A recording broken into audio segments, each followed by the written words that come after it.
I think and we got Bruno. Oh, and we have Bruno tonight. So we'll see how this goes. Okay, so we're answering your guys' questions.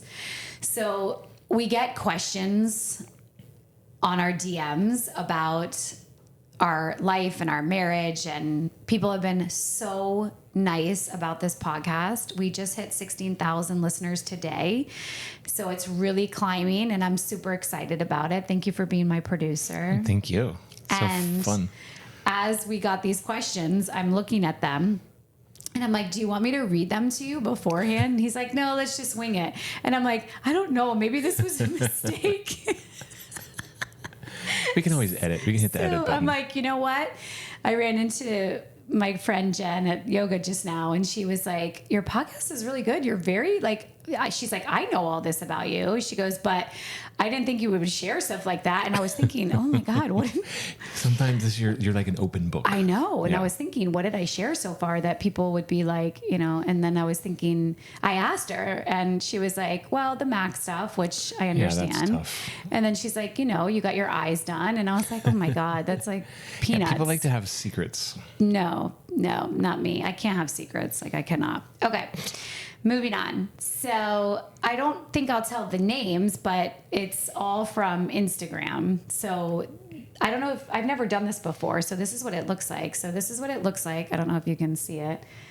So you can either reply back to each and every person, or you can reply and put it back on your story. But we're going to answer the questions here. So we're going to make you guys listen. Okay. So the first question is menopause and hormone therapy, pros and cons. So first, I feel like this might be an entire podcast. Yeah, for sure. Not just a quick answer. Yeah. So I just want you to be honest. Like, do you want to answer that now, or do you want to answer that? We can talk about it a little now, and then we can talk about it in more depth later if you want. Okay. Yeah. So. Yeah, that is literally like one of the hot topics I see at work every single day. And I tell people, for the last 25 years, we have been kind of told as OBGYNs not to treat peri and postmenopausal women with hormone replacement because of, studies that came out showing the increased risk for heart attack and stroke. And now we realize that and also breast cancer, right? Breast cancer has always been kind of a known one, but it is one of the risks. But the main thing became because of the heart attack. Why did I grab my boob? I'm not sure. My non-existent boobs. I'm not sure why I did that. What was I talking about? I don't. But now we're doing hormone replacement therapy a lot more now. And I will tell you that from what I see in my patients, it's like a life changer. And, before we gave it sparingly or sporadically, and it was mostly for people who had like unremitting hot flashes.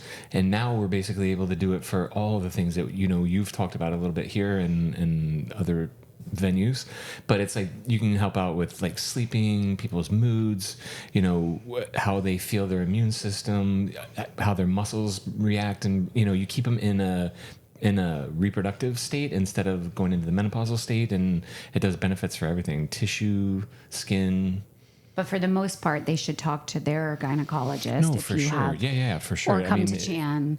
Yeah, you definitely have to go consult with your doctor about it. It's definitely not for everybody, and not everybody needs it. But the people that weren't being offered it before, I think it's more prevalent now, thankfully, and I really see a big difference with it. Yeah, so we're definitely going to do another podcast on this specifically because I just recently started HRT, and I want to share with you guys my experience with it, but not now. Yeah, cool. Okay. Thank you. Okay, next question. What was it like while he was stuck in Africa during COVID, both personally, and what was it like for you at YJ? Okay, well, that's more of a question. Well, I guess it's towards me, but so for those of you who do not know this, Channing during COVID was stuck in the Seychelles in Africa, and he was there for almost 6 months. And during that time, it was COVID. The kids were home from school. The business was what we felt like tanking. He was away from all of us, which was super scary for both of us. And he also was supposed to be gone for 5 days and he couldn't come back because everybody experienced this. We all were on lockdown. Yeah, the world shut down. The world shut down. So for me, I really had to step up. And now looking back at that experience, I'm so grateful that I went through that. And I'm so grateful for the experience because I was able to, I rely on you so much, as you know. I rely on you tremendously. And sometimes I feel bad for that because the pressure that you're under as the patriarch of this family, and we rely on you financially, we rely on you physically, we rely on you spiritually, we rely on you emotionally. Everybody relies on you. Your patients rely on you. They want you. We all want you. The dogs all want you. This is a big kind of joke in our family. Everybody wants daddy. And during that time, I was scared that I wasn't going to be able to do anything. Like literally sometimes the damn remote, I'm like, how do you do this remote? Like I just rely on you so much that I was grateful for the experience because I was able to see that I could really do things without you. I just have no interest in doing things without you. And I'd rather you do things for me because that's my love language. So for me, it was really difficult. Yeah. But it was also on the other side of the coin, it was a blessing in disguise because most of my friends were wanting to get a divorce by week 2 of lockdown with their husbands. I remember you calling and telling me that. It was wild. All my girlfriends, like my best girlfriends that are married, were like, oh my God, my husband is driving me insane. And we were like the absolute opposite because we missed each other so much and we were on opposite sides of the world. So our time, it was so off. Yeah, we were 6 hours, 9 hours? 9 hours off. 9 hours apart. So we didn't really get to communicate as much as we would like. Nope. Yeah, we talked a little in the morning when you would wake up and then a little at night when I would go to bed, and that was basically it. Yeah. Yeah. So that was strange. And then we were building this house that we're in, we were building a house at the time. So Channing went from our old house to a brand new house. Yeah, that was weird. And I had to close on the house. I had to go do all that by myself. And I was super proud of myself for those 6 months. And thank God I had the kids, and thank God I had my dad, and my family was here, and my brother and all that. But it was a bit of a shit show. Yeah, it was crazy. It was really crazy. I'm proud of how you handled it, though. It was not, that was such an unsure time. I literally left on middle of March, and thinking I was going to be home 5 days later, and to show up like literally almost 6 months later was like I was in a time warp considering what went on. And it was so weird being as far away as I was, having you guys all go through everything you guys were going through, and me just kind of sitting back on the side. Like, it was such a different experience because I was in a place where there was no COVID, and we were in a lockdown, place, and nobody could get in, no one could get out. It was literally lockdown for 6 months. Yeah, that was crazy. Okay. Next question. Marriage wisdom. I was like, what comedian wrote that? Exactly. Marriage wisdom for me is letting go of the small stuff, because most of it is small stuff. I have a super fiery personality, and I like to be right, and I like things the way I like things. So over the past 2 decades that I've been with this man, I've had to really step down a lot and allow him to lead at times, which is really difficult for me because I'm a leader, and I go from being the boss all day, and I want to be the boss of the kids and the decisions. And it just obviously can't be like that because this is a relationship. It's called a partnership. It's called a partnership. So for me, my wisdom to people that are asking is, you don't always have to be right. You don't always have to have it your way. And also, it's been quite lovely at times, because when I do allow you to lead the ship, it's so great because then I can just be a passenger on this great. Like when we travel. Well, yeah, that and just stuff at the house or little things, to dinner, to travel, to decisions with the kids. It's hard for me not to make every decision. I So know. when you get to lead it, I hate to say this because I don't want you to hold this against me, but sometimes I really like it. So that's mine. What's yours? I know you're going to laugh at me, but I really feel like even though we've struggled with communication for years and years, I feel like that's the important part, is to try to maybe not communicate when you're hot, but we usually figure it out. I don't know how we do it. I know. It seems like we're not going to do it, and then all of a sudden we figure it out. It's wild. I know. That's wild. That is so true. Okay. So we got a bunch of people asking, how did you meet?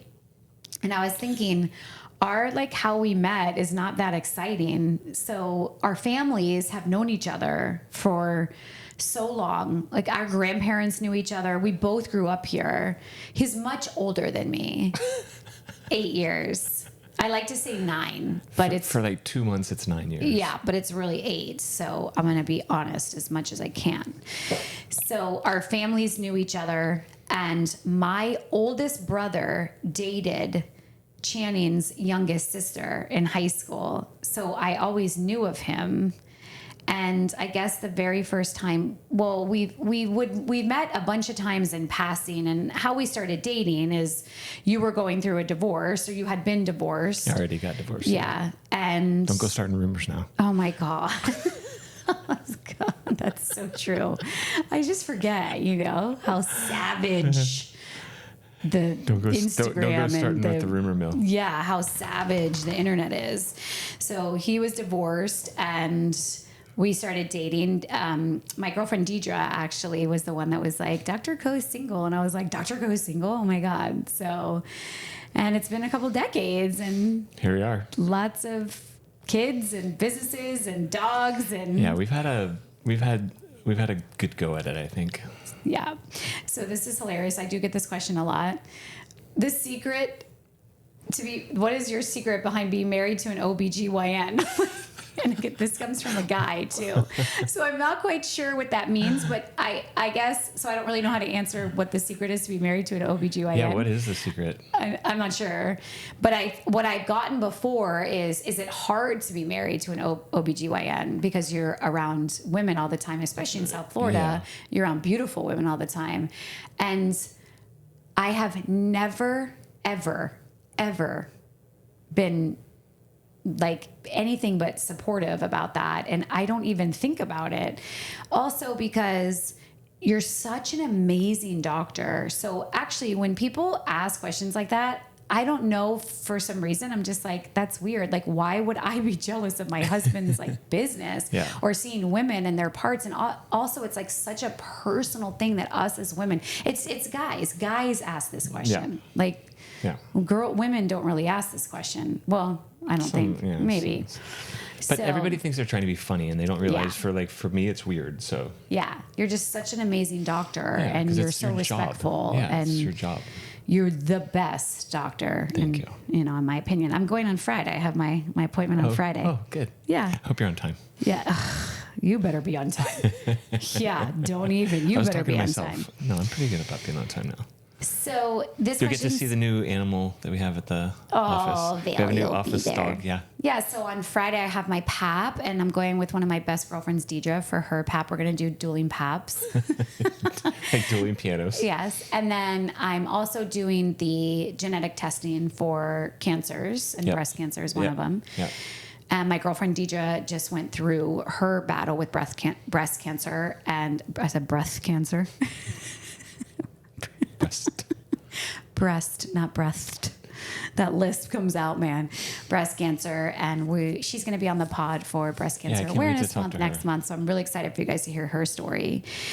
So the next question is, would love to hear how you overcame dealing with business partners who did you wrong.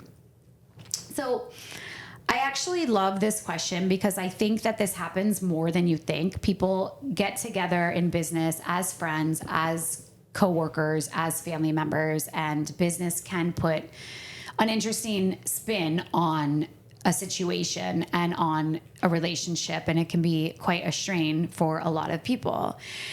And in my case, it was really, really, really difficult. It was one of the more difficult things I'd ever gone through. And that's on the story about my not original business partners, but my business partners that went really bad. That's on like podcasts 2 or 3 or 1 or 2 or 3. I'm not sure. So you guys can go back and listen to that. But the people that did me wrong, I don't know if that's the right word. That's what it says here. I feel like they were doing whatever they felt they had to do, obviously, or they wouldn't have done it. So it's important for us to look and maybe put ourselves in other people's shoes. And as yogis, I really think that we just have to forgive and forget. I know it's hard, but focus on. I chose after that situation to really focus on the good. And I chose to focus on how in our yoga practice, we learn that it's actually not nailing a pose, but it's falling and getting back up. Right. And it's not about how many times we fall or what the experience is in the fall. It's how we pick ourselves up and how we continue the class and how we get through the demons inside and how we get through the heat and how we get through the poses and how we make it to Shavasana. So for me, the Shavasanas now, like looking back, it was brutal, but I would never change the experience. Yeah. I mean, and we said it yesterday or today, like going through that, it's like you didn't think that you wanted to go through that, but now after having gone through it, you're so happy you went through it because we ended up so much better off than we would have been maybe anyway. Wouldn't have met my partners. And then the podcast that Dave was on, my business partner, Dave, if you guys haven't listened to that, definitely listen to that one because I liked how we said, Dave, one of the reasons why he chose me was because I was so broken and battered and vulnerable. Yeah. And I did open up to him about everything that was going on. Yeah. So that was really cool because if I had never gone through that experience, I would have never been so broken and battered. Right. And when I met Dave, I might have had a different edge about me. And if I was going well, I might have passed up the opportunity and then we wouldn't be where we are today. Right. Right. So it is really strange when you're going through things. Also, one of the questions was, do you have competitors? And it made me think about my ex-business partner who owns, that's the doggies again, who owns studios. And I was thinking how these two questions, I truly don't ever think, and I tell this to my partners, I truly don't ever think I have competitors because we're all in the business of healing. So I want more people to open up fitness boutiques, whether it's yoga or a fitness type style. My goodness, get it out, Paige. A boutique fitness concept, because when we are all together and we're all making all these businesses happen, we're healing one person at a time because movement is medicine. Right. So I don't think I have competitors because I look at people that are opening businesses, whether it's Pilates, whether it's Orange Theory, whether it's whatever it is, we're all on the same team because we all share the same enemy. And that enemy is self-doubt, judgment, hatred for yourself and your body and your mind, your soul, self-worth issues. Everybody that goes in to work out is carrying a heavy burden, and we're all collectively teaching them how to love themselves. Yeah. You always say you want people to do yoga and work out just so you can feel better and have a better place for the kids. And I believe this in my bones. I know. So I don't think I have competitors, and I am grateful that my partner back then and I split and they went and opened up a different concept, because if you don't like my concept, maybe you'll like their concept. Right. And if you like their concept, then that's one more person that I'm affecting in the world on a global perspective. Right. And as a mother raising kids, that's what I want. Exactly. And for all of us. Right. So that's my boom. I'm just so blessed to be a part of a little part of changing how people feel about themselves. Yeah, for sure. I'm just so happy. So that's my long story long on how I deal with that. I deal with it with gratitude. So the next question is, what is life like with each other? So I think that can go with, well, what is life like with each other? I mean, I'll tell you, it's a different experience every day, so that's good. Okay. What does that mean? No, it's the best. I love it. Like I tell you, I want to be with you every day. I found my place. I'm happy to be here. Our kids obviously don't want to leave. we can't get rid of one single person in our house. Everybody just keeps sticking like mud. So I don't know. I feel like it's pretty good. Yeah. Yeah. I feel the same way. I absolutely am obsessed with my life. Every day I think to myself, I just am so lucky. I'm obsessed with my house. I'm obsessed with where I live. We built this house a couple years ago. I love our neighbors. I love the community that we have here.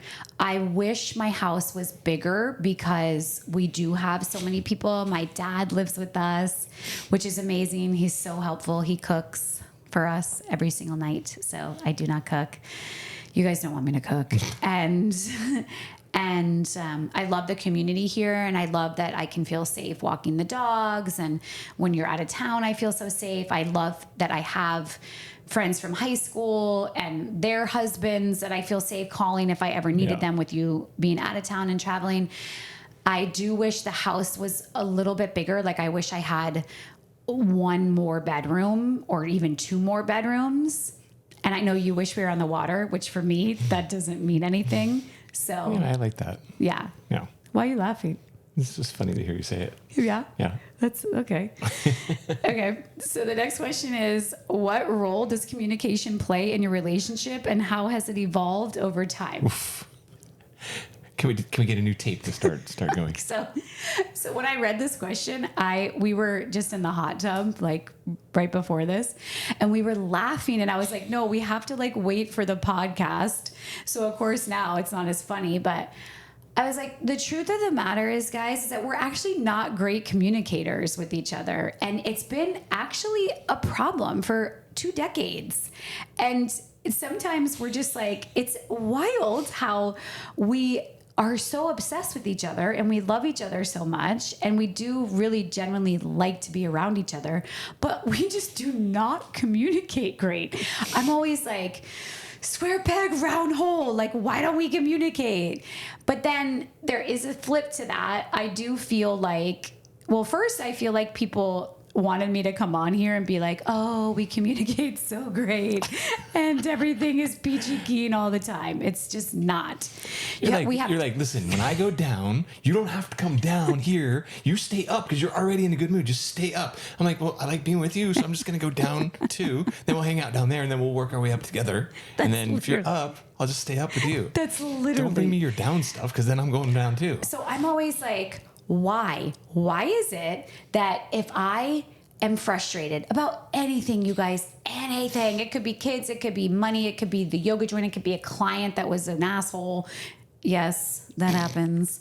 It could be the dogs. I don't know. It could be anything. It's usually me. And I could go to this man and be like, da-da-da-da-da-da, and he'll be like, well, I da-da-da-da-da-da. And I'm like, is this motherfucker for real? Like, this has nothing to do with what happened to you at work. This happens. I like to take what you're doing and make it about me for a minute, and then see how I would handle it, and then walk away and let you just feel frustrated. It is remarkable. It's my technique. It is remarkable. Yeah. So I think we struggle with communication. So if anybody has any communication advice for us, please DM us. I think one thing that I figured out this last year or year and a half maybe was that a lot of the things that you don't like or seem to bother you is stuff that you bring up from your childhood, like from your past. And then when I started to understand that, I was like, oh, well, this is why she's doing that. So instead of me reacting to what you were doing, you even though you were doing it to me, you weren't meaning to do that to me. It's like, I always think to myself, like, I just kind of let it go. Take a deep breath and count to 4, Yes. and then don't say anything, and then think about it. Okay, then we can answer this question. That's the key to communication, letting it go. Exactly. I tell you that all the time. Just let it go. Just let it go. Yeah. Because so you're probably right. I'm probably wrong. Just let it go. or vice versa. Well, usually not. You're usually right. Well, I think so, but Yeah. I try to be right, but it doesn't always go well. But that's the key to communication, is that at the end of the day, it's really not that deep. Unless it is, then maybe get therapy, which we have done. You've done that too. We were in therapy for a couple years. Yeah. It's been a while now. 5 to 8 years. Probably get back there. Just saying. I would love that. I always say this, and the girls at work get so mad, and you get so mad. I was graduated from therapy, people. Please. I literally Please. went to therapy. It doesn't work that way. I've gone to therapy off and on my entire life. I love it. I highly recommend it. I went to the most amazing therapist, and I went to her for 8 months, and she graduated me. She was literally like, Paige, I can't take your money. You're good to go. So I don't know what to tell you guys. Also, it's typically the same argument that we have, which is the kids. Don't you think? Well, what else do we argue about? I didn't know we were like talking about what we're arguing about. I'd put you on the spot. Yeah, I don't know. I mean, like, we argue about the same thing everybody else argues about. It's like money, vacation, sex, and the kids. Oh yeah, sex. We fight about. I forgot. Yeah. That's a big one. Holy shit. That's a whole nother podcast. Really? That's a whole nother podcast. Okay. Yeah. I think. Oh, even Bruno's getting in on getting that. a little uncomfortable. Also, no, not uncomfortable. I'm just kidding. Also, I think with communication, it's not so much how you communicate, it's the level of comprehension. I think that's so important. Yeah. And I think at the end of the day, if you're feeling frustrated about communicating with your partner, it's more that you're not comprehending their needs or what they want, or they're not comprehending your needs or what you need, or vice versa. Does that make sense? Yeah. And also it has to get to you where it makes a difference. It's like, if I talk to you exactly the way you need to be talked to, then that'll be great. But if I talk the way I feel like I need to talk, then that just hurts the situation, and vice versa. Exactly. I'm trying to learn. I think in 19 years or whatever, I've learned a little bit better, or I'm learning a little bit better how to diffuse a situation. Yeah. Like, I think when we're under a lot of pressure, like with everything we went through with Mac, during that time, you almost lost your arm. I mean, we haven't gotten into that on the pod, but for those of you who don't know, last year, Channing had a really rare infection in his elbow. He was in a surgery, and a doctor pricked him with a needle that had acid-fast bacilli on it. Acid-fast bacilli is a very rare bacteria, and it caused a gnarly infection, and he almost lost his arm. He had to go on disability. He had 12 surgeries. It was super scary. And during this time, this is when we were Baker acting Mac and going through absolute hell with him. Absolute hell. He was using hardcore at that point, and he just wasn't himself. And then so I'm visiting my son in the mental ward, and then I'm visiting my husband who's getting out of surgery, who doesn't even know what's going on with Mac, and then I'm getting up and teaching a class and having a client yell at me because their membership they got charged a late fee. And then I had the kids and the dogs and everything. And it's life. I mean, everybody has this. Like, I'm sure there's people listening right now like, oh, please. Like, I have this, and this. Like, I get it. We all have our shit. But during that time, it was so wild. And where was I going? Oh, God, you heard the words of this. I'll rewind it and listen. We're the worst with this. This is what we do all the time. I lose my train of thought because I'm new on HRT and I need to have more because my perimenopause brain is so bad. But what was I saying? What was you don't remember shit. You lost me at I don't know, you were just going. All right, well, here we are. Is there another question? There are, but it's like, it's a lot. And I feel like I keep wanting to make the podcast. I don't know why I'm on this Was that the kick. question of like, how is it to live with him and how is it to live with her, that one? No. Oh. No. But we did get a question the other day, but it wasn't on today's I got a question about my nightly routine and I was, Oh my God. and I was, Did someone really ask you that? yeah. What's your nightly routine? What's your morning routine and nightly routine? And I was like, oh God, people are going to hate my video. They're going to hate my morning routine. It's just like nothing. I have no morning. I get up and take the dogs out. Like, what's my morning routine? I mean, you make coffee downstairs. Oh, yeah. You like to sit and watch some show for a few minutes. I do? You put a robe on, yes. Some You show? do. Yeah, you do. What's that little Sometimes. stuff? The colostrum. You do colostrum. Oh, yes. That's the morning routine. Okay. I love that. All your vitamins, like 189 vitamins. Okay. Okay. What's my nightly routine? Oh, that's a whole different deal. There's a whole sink full of stuff and drawers that you go through, I notice. I know there's brushing teeth in there and there's several layers of skincare.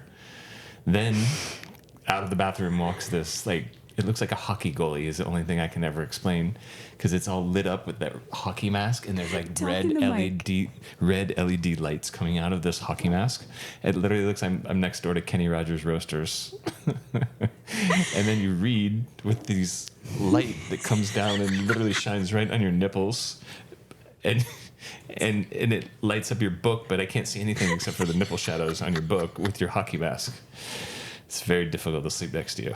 Plus, there's at least 2 dogs, sometimes 3, in between you and I.